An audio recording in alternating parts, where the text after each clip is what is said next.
ইস্তিগফার সম্পর্কে কোন কোন হাদিসের ভাষ্যের মধ্যে মান লাজিমাল ইস্তিগফার ভাষ্য এসেছে, অর্থাৎ যে ব্যক্তি ইস্তিগফারকে আঁকড়ে ধরবে, এটাকে কন্টিনিউয়াসলি করবে, ইস্তিগফার কখনো ছাড়বে না, সবসময় তার মধ্যে ইস্তিগফার অব্যাহত থাকবে, ওই ব্যক্তিকে আল্লাহ রাব্বুল আলামিন বিভিন্ন পেরেশানি থেকে সারপ্রাইজড হওয়ার মতো এমন এমন পথ বের করে দিবে যে সে চিন্তাও করে নাই। তার পেরেশানি থেকে মুক্তির পথ আল্লাহ তাআলা দেখায় দিবেন। ইস্তিগফার কিভাবে করবেন ভাই? ইস্তিগফার এমন একটা আমল, এটা ছাড়া তো আমাদের উপায় নাই ভাই। ইস্তিগফার আমাদের দুনিয়ার পেরেশানি দূর করবে, আখিরাতের পেরেশানি দূর করবে। দুনিয়ার পেরেশানি আমাদের বিপদ আপদ মুসিবত এগুলো, রিজিকের অনটন অভাব এগুলা, আর আখিরাতের পেরেশানি হলো আমাদের পাপ গুনাহ এগুলা। কোরআনে কারিমে আল্লাহ রাব্বুল আলামিন সূরা নূহের মধ্যে আল্লাহ নবী নূহ আলাইহিস সালাম তার সম্পর্কে বলছেন, ফাকুলতুস্তাগফিরু রাব্বাকুম ইন্নাহু কানা গাফফারা ইউরসিলিস সামাআ আলাইকুম মিদরারা ওয়া ইউমদিদুকুম বিআমওয়ালিন ওয়া বানিন ওয়া ইয়াজআল লাকুম জান্নাতিন ওয়া ইয়াজআল লাকুম আনহারা। তিনি বলেন, আমি বলেছি আমার জাতিকে তোমরা ইস্তিগফার কাছে ইস্তিগফারটা করতে থাকো। রুটি রুজি নাই, চাকরি নাই, ইনকাম নাই, ব্যবসা খারাপ যাচ্ছে, পেরেশানি হচ্ছে, ইস্তিগফার ধরো। কি হবে? ইন্নাহু কানা গাফফারা। যদি ইস্তিগফার করো, এক নম্বর লাভ হলো আল্লাহ মাফ করে দিবেন গুনাহ। ইউরসিলিস সামাআ আলাইকুম মিদরারা, যাতে ফসল ভালো হয়, রিজিক ভালো হয়, সেই ব্যবস্থা আল্লাহ করবেন। ওয়া ইউমদিদুকুম বিআমওয়ালিন ওয়া বানিন, ছেলে মেয়ে হয় না অথবা ভালো ছেলে মেয়ে নাই, আল্লাহ তাআলা নেক সন্তান দিয়ে তোমাকে শক্তিশালী করবেন, সম্পদ দিয়ে শক্তিশালী করবেন। ওয়া ইয়াজআল লাকুম জান্নাতি ওয়া ইয়াজআল লাকুম আনহারা, আল্লাহ তাআলা প্রসবন দিবেন, ফসল দিবেন, বরকত দিবেন রুজিতে। কিসের মাধ্যমে? ইস্তিগফার। কিসের মাধ্যমে ভাই? ইস্তিগফার। আহা, ইস্তিগফারের আমল আমাদের দেশে মানুষ আমরা জানি না ভাই। এটাও আরবদেরকে আমি দেখেছি সারাক্ষণ তারা অবসর সময়গুলোতে ইস্তিগফার করতে থাকে। আস্তাগফিরুল্লাহ ওয়া আতুবু ইলাইহি, আস্তাগফিরুল্লাহ, আস্তাগফিরুল্লাহ। মানে কি? আল্লাহর কাছে আমি ক্ষমা প্রার্থনা করি, আল্লাহর কাছে আমি মাপ চাই, আল্লাহর কাছে আমি তওবা করি, আল্লাহর দিকে আমি ধাবিত হই, আল্লাহর কাছে আমি ফিরে যাই। আস্তাগফিরুল্লাহ, আস্তাগফিরুল্লাহ। আপনি বসে আছেন নিরিবিলি, ভাইরা আমার, এখন আর নিরিবিলি বলতে কোনো সময় নাই, এখন আর ফ্রি টাইম নাই, এখন আর আমাদের অবসর টাইম নাই। আস্তাগফিরুল্লাহ কখন বলবো? মোবাইল টিপতে টিপতে টিপতে টিপতে, ফেসবুকে নোটিফিকেশন দেখতে দেখতে দেখতে, লাইক কমেন্ট গুনতে গুনতে আমাদের এখন কোনো ফুরসত নাই। বাহিরে তো নাই, টয়লেটে গেলেও তখন আমাদের ব্যস্ততা মোবাইল নিয়ে, ফেসবুক নিয়ে, ঘুমাইতে গেলেও আমাদের ব্যস্ততা।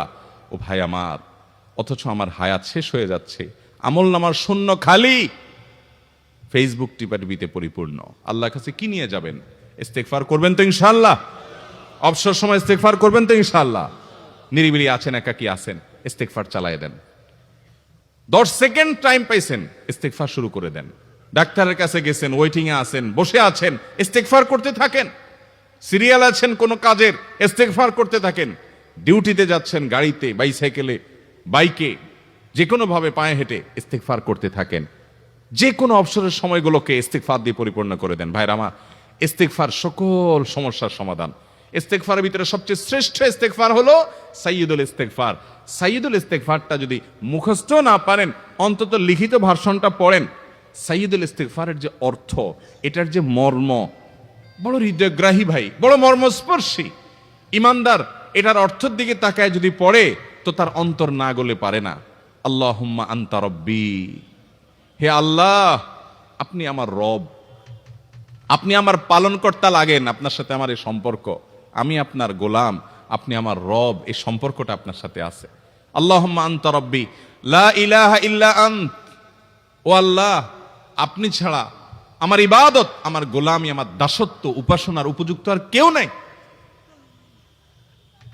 আল্লাহুম্মা আনতা রব্বি লা ইলাহা ইল্লা আন্ত খালাকতানি, আপনি আমাকে সৃষ্টি করেছেন, ওয়া আনা আবদুক, আল্লাহ আমি আপনার গোলাম। দেখেন কিভাবে আল্লাহর সাথে সম্পর্কটার কথা বলা হচ্ছে মুহাব্বতের সাথে। খালাকতানি ওয়া আনা আবদুক, আল্লাহ আপনি আমাকে সৃষ্টি করেছেন আর আমি আপনার গোলাম। ওয়া আনা আলা আহদিকা ওয়া ওয়া'দিকা মাস্তাতা'তু, আল্লাহ আপনার সাথে যে অঙ্গীকার করেছিলাম, আলাস্তু বিরব্বিকুম, আপনি জিজ্ঞেস করেছেন, আলমে আরওয়াহাতে আমরা বলেছি বালা, হ্যাঁ আপনি আমার রব।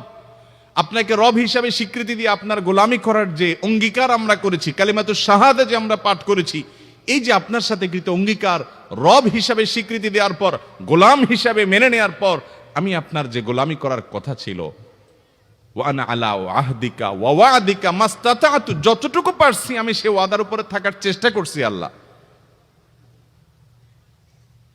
ওয়ানা আলা আহদিকা ওয়া ওয়াদিকা মাস্তাতাত আবুউ লাকা বিনিআমাতিকা আলাই, আল্লাহ আমি স্বীকার করি আপনি আমার প্রতি অনেক নিয়ামত দিয়েছেন, অনেক নিয়ামত দিয়েছেন, এটা আমি স্বীকার করি। ওয়া আবুউ লাকা বিযামবি, আর আমি এও স্বীকার করি যে আল্লাহ অনেক অপরাধ, অনেক পাপ আমার দ্বারা হয়ে গেছে। ফাগফিরলি, অতএব আপনি আমাকে মাফ করে দেন। ফাইন্নাহু লা ইয়াগফিরুয যুনুবা ইল্লা আনতা, কারণ আপনি ছাড়া আর কেউ গুনাহ ক্ষমা করতে পারবে। ভাইরা আমার, অর্থের দিকে লক্ষ্য করে করে, মর্মটা বুঝে বুঝে একটু সাইয়্যিদুল ইস্তিগফার পড়েন। লেখা দেখে দেখে পড়েন, ইউটিউব থেকে দেখে দেখে পড়েন, কিন্তু পড়েন। আল্লাহুম্মা আনতা রাব্বি লা ইলাহা ইল্লা আনত খালাকতানি ওয়া আনা আবদুকা ওয়া আনা আলা আহদিকা ওয়া ওয়াদিকা মাস্তাতাতু আউযু বিকা মিন শাররি আবুউ লাকা বিনিআমাতিকা আলাইয়া ওয়া আবুউ লাকা বিযামবি ফাগফিরলি ফাইন্নাহু লা ইয়াগফিরুয যুনুবা ইল্লা আনতা। এটা হলো বড় ইস্তিগফার। এত বড় ইস্তিগফার পড়তে পারেন না, কোনো পেরেশানি নাই, কোনো অসুবিধা নাই। সবচেয়ে ছোট ইস্তিগফার হলো আস্তাগফিরুল্লাহ আস্তাগফিরুল্লাহ আস্তাগফিরুল্লাহ। আল্লাহ আপনার কাছে ক্ষমা চাই, কত ভুল হয়ে যায়, কত অন্যায় হয়ে যায়। ভাইরা আমার, এটা হলো রিমুভার। ভুল করে কিছু লিখছেন, রিমুভ করে ফেলছেন, শেষ হয়ে গেছে। আপনি ঘন ঘন ইস্তিগফার পড়তে থাকেন, অগণিত ভুল হয়, অগণিত ত্রুটি হয়, বারবার ইস্তিগফার এগুলোকে সবগুলোকে শেষ করে দেয়। ভাইরা আমার, নিরাপত্তা এনে দেয়। আল্লাহ কোরআনে কারিমে বলেছেন যে আপনার রব আপনার কওমের প্রতি আযাব নাজিল করবেন না যদি আপনি থাকেন, আর যদি তারা ইস্তিগফারে রত রাখে তাহলে গণ আযাব আল্লাহর পক্ষ থেকে আসবে। অতএব ভাইরা আমার, ইস্তিগফার বেশি বেশি করতে হবে। 6টা আমল, 6টা জিকির, দোয়া হলো শত শত হাজার দোয়া এবং জিকিরের সান্নিধ্যাসের। দ্বিতীয়টা হলো ইস্তিগফার। চেষ্টা করবো না ইনশাআল্লাহ ইস্তিগফার করার, চলতে ফিরতে আস্তাগফিরুল্লাহ ওয়া আতুবু ইলাইহি, অথবা শুধু আস্তাগফিরুল্লাহ। আরেকটা ইস্তিগফার হাদিসে বর্ণিত, আস্তাগফিরুল্লাহাল্লাযী লা ইলাহা ইল্লা হুয়াল হাইয়ুল কাইয়্যুম ওয়া আতুবু ইলাইহি ওয়া লা হাওলা ওয়া লা কুওয়াতা ইল্লা বিল্লাহ। এটাও ইস্তিগফার। তাহলে একটা বড় ইস্তিগফার, একটা মিডিয়াম, একটা ছোট, যার যেটা সুবিধা হয় এটা পড়েন। বড়টা হলো সাইয়্যিদুল ইস্তিগফার, সবচেয়ে শ্রেষ্ঠ ইস্তিগফার যেটা হাদিসে বর্ণিত হয়েছে। সাইয়্যিদুল ইস্তিগফার নবীজি সকাল সন্ধ্যা পাঠ করতেন, বিভিন্ন সময় পাঠ করতেন, রাতে পাঠ করার কথা বলতেন। সাইয়্যিদুল ইস্তিগফার পাঠ করলে আল্লাহ রাব্বুল আলামিন ওই দিনে, ওই রাতে, ওই ব্যক্তি মারা গেলে তার সব গুনাহ খাতা মাফ করে তাকে জান্নাত দিবেন ইনশাআল্লাহ। অতএব ভাইরা আমার, সাইয়্যিদুল ইস্তিগফার সবচেয়ে বড়, আস্তাগফিরুল্লাহাল্লাযী লা ইলাহা ইল্লা হুয়াল হাইয়ুল কাইয়্যুম ওয়া আতুবু ইলাইহি ওয়া লা হাওলা ওয়া লা কুওয়াতা ইল্লা বিল্লাহ। এটা হলো মাঝারি ধরনের। আর সবচেয়ে ছোট ইস্তিগফার হলো আস্তাগফিরুল্লাহ ওয়া আতুবু ইলাইহি।